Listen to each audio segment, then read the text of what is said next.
Now, if you remember, nearly a month ago, Kamala Harris actually appeared on ABC in what was expected to be a friendly interview aimed at pitching herself to Americans who wanted to know more about her. But the sit-down, as you know, was quickly overshadowed by her response to a question on what she would have done differently from incumbent President Joe Biden. She actually said, "Not a thing comes to mind." Kamala Harris's answer, which became a Republican attack ad on loop, many argue underscored the political headwinds that her Jumpstart campaign failed to overcome in a decisive loss to Donald Trump.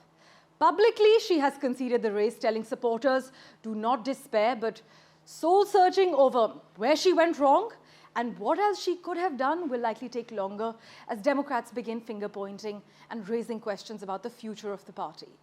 But initial reactions indicate that Kamala Harris's loss in this election wasn't just about policy differences or Trump's strength as an opponent. It's about a deeper story of identity, strategy, and timing. So many analysts are actually arguing that first, Harris never fully embraced the historic nature of her candidacy.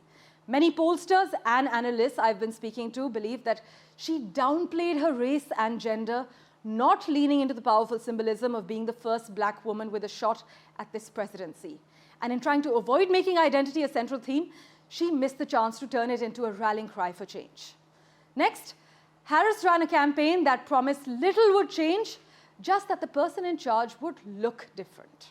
In contrast, political watchers highlight that Trump's team offered a story about America's future that played on fears and desires for a return to traditional values. So Kamala Harris's message, though hopeful, felt like a promise of stasis, a future with small adjustments, but no real transformation. Then there's the challenge of what it means to navigate identity politics. Kamala Harris tried to play it safe, appealing to white voters by focusing on issues like national security and law and order.